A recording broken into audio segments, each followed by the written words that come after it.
Phone tapping కేసులో విచారణకు హాజరైన శ్రవణ్ రావు ఇంకా జూబ్లీహిల్స్ పిఎస్ లోనే ఉన్నారు.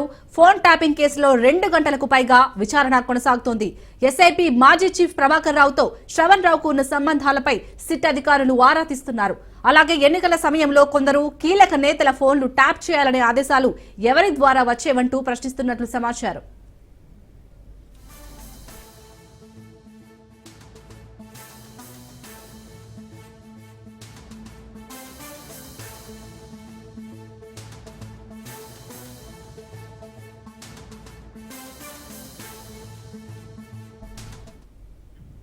దుబ్బాక మునుగోడు ఉప ఎన్నికల్లో నగదు స్వాధీనం వెనుక అప్పటి టాస్క్ ఫోర్స్ ను అప్రమత్తం చేశారంటూ శ్రవణ్ రావుపై అధికారులు ప్రశ్నల వర్షం కురిపిస్తున్నారు.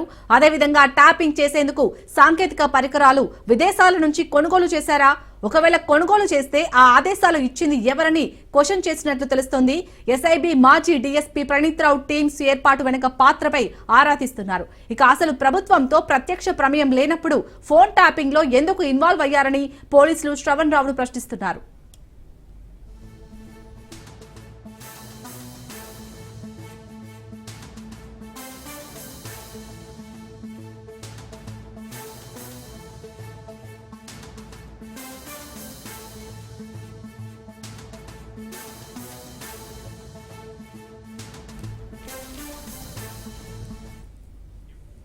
ఫోన్ ట్యాపింగ్ కేసులో విచారణకు హాజరైన శ్రవణ్ రావు ఇంకా జూబ్లీహిల్స్ పిఎస్ లోనే ఉన్నారు. ఫోన్ ట్యాపింగ్ కేసులో 2 గంటలకు పైగా విచారణ కొనసాగుతోంది. ఎస్ఐబి మాజీ చీఫ్ ప్రభాకర్ రావుతో శ్రవణ్ రావుకు ఉన్న సంబంధాలపై సిట్ అధికారులు ఆరా తీస్తున్నారు. అలాగే ఎన్నికల సమయంలో కొందరు కీలక నేతల ఫోన్లు ట్యాప్ చేయాలనే ఆదేశాలు ఎవరి ద్వారా వచ్చేవంటూ ప్రశ్నిస్తున్నట్లు సమాచారం.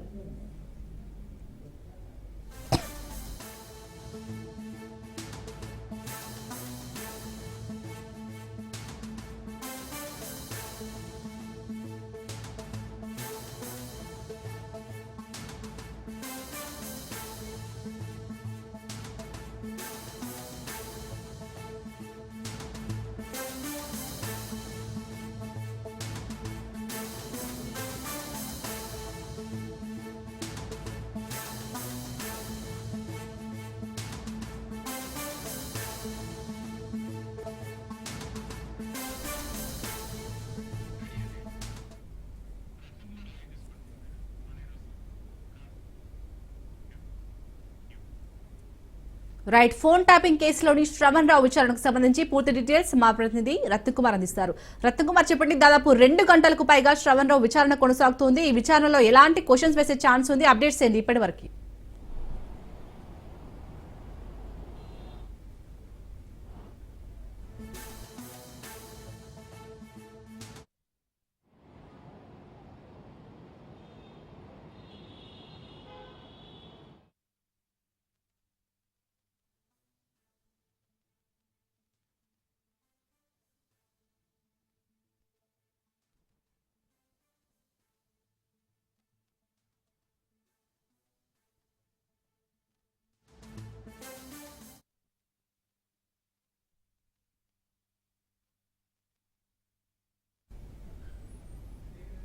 ఫోన్ ట్యాపింగ్ కేసులో A6 గా ఉన్న శ్రవణ్ కుమార్ రావు యొక్క పోలీసుల విచారణ కొనసాగుతోంది.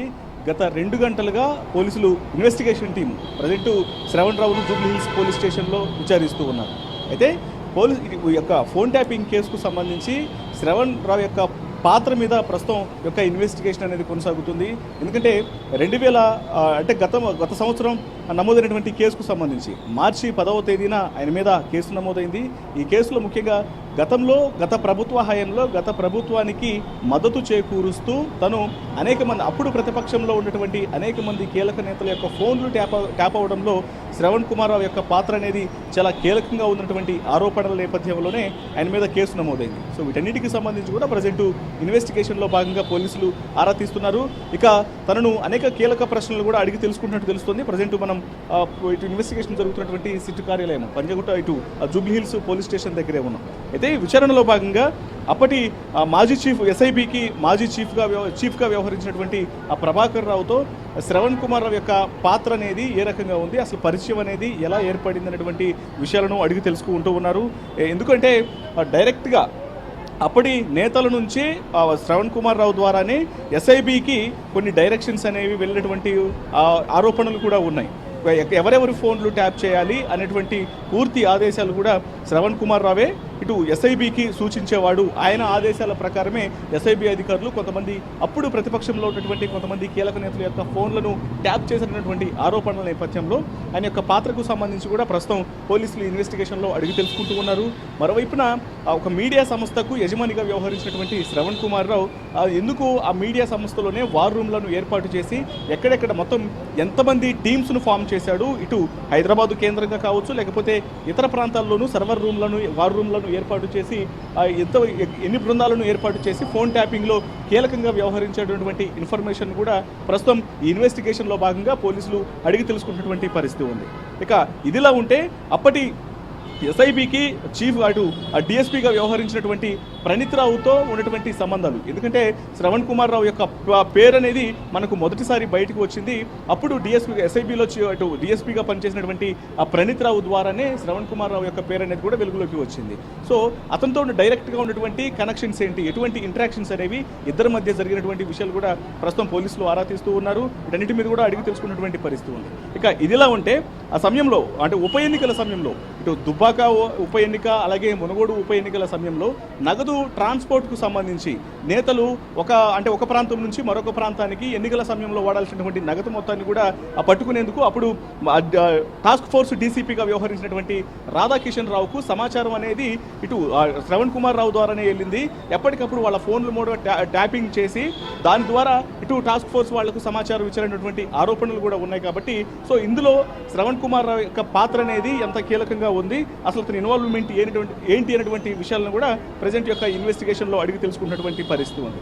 ఎందుకంటే అటు ప్రభుత్వంలోనూ ఒక పాత్రలో ఉన్నటువంటి వ్యక్తి కాదు, ఒక అధికారంలో ఉన్నటువంటి వ్యక్తి కాదు, అలాగే రాజకీయంలోనూ చాలా కీలకంగా వ్యవహరించినటువంటి వ్యక్తి కూడా కాదు.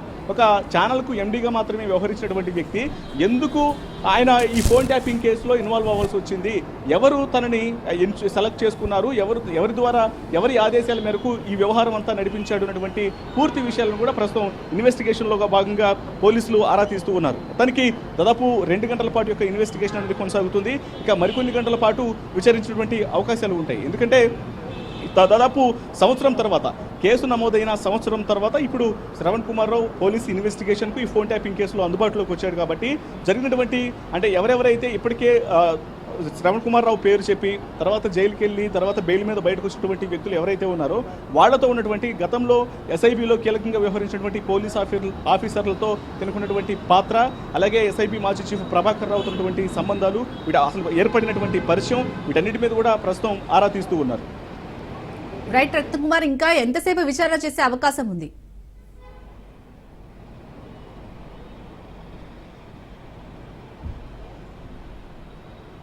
సో ఇక ఇన్వెస్టిగేషన్లో భాగంగానే అనేక కీలక అంశాలు కూడా ప్రస్తావనకు వస్తూ ఉన్నాయి.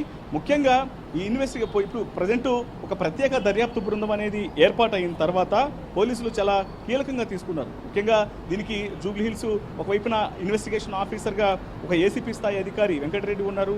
అలాగే దీనికోసం ఒక స్పెషల్ ఇన్వెస్టిగేషన్ టీంను సిట్ను ఏర్పాటు చేసి ఫోన్ ట్యాపింగ్ కోసం ఏర్పాటు చేసినటువంటి నేపథ్యంలోనే ఆ టీం అంతా ఒక ప్రత్యేక దర్యాప్తు బృందం ప్రజెంట్ ఆయన్ను విచారిస్తూ ఉన్నారు. ముఖ్యంగా ఇంతకాలం అందుబాటులోకి రాకపోవడానికి సంబంధించినటువంటి కారణాలన్నిటి కూడా తెలియజేస్తున్నటువంటి పరిస్థితి ఉంది. ఇప్పుడు కూడా ఆయన విచారణకు హాజరవడానికి సంబంధించి కోర్టులో అరెస్టు చేయొద్దు అనేటువంటి కొన్ని ఏదైతే ఒక కొత్త ఊరట దక్కిందో ఆ ఊరట దక్కిందో ఒక కన్ఫర్మేషన్ అనేది కోర్టు నుంచి వచ్చిందో, ఎలాగో ఇన్వెస్టిగేషన్లో పాల్గొంటే అరెస్టు చేసే అవకాశం లేదు కాబట్టి అరెస్టు చేయకపోతే మాత్రం తాను ఖచ్చితంగా విచారణకు సహకరిస్తాను, పోలీసులు ఎప్పుడు పిలిస్తే అప్పుడు విచారణకు వస్తానన్నటువంటి విషయాన్ని లాయర్ల ద్వారా కోర్టును అప్రోచ్ అయి తెలియజేసినప్పుడు కోర్టు ఖచ్చితంగా 29వ పోలీసులు ఇచ్చినటువంటి ఆదేశాల మేరకు 29వ తారీఖున విచారణకు రావాలని ఆదేశాలు జారీ చేసినటువంటి నేపథ్యంలో 26వ తారీఖు పోలీసులు ఇచ్చినటువంటి నోటీసులకు ఆయన స్పందించి ఇవాళ విచారణకు రావడం జరిగింది. ఇక ఇందులో భాగంగానే ఫోన్ ట్యాపింగ్ కేసులో ఆయన ఇన్వాల్వ్మెంట్కు సంబంధించి కూడా పూర్తిగా అన్ని రకాల విషయాలను కూడా అడిగి తెలుసుకుంటూ ఉన్నారు.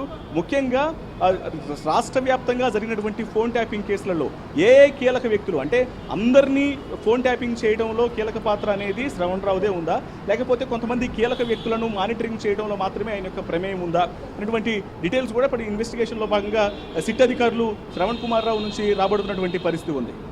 Right, thank you Ratnakumar.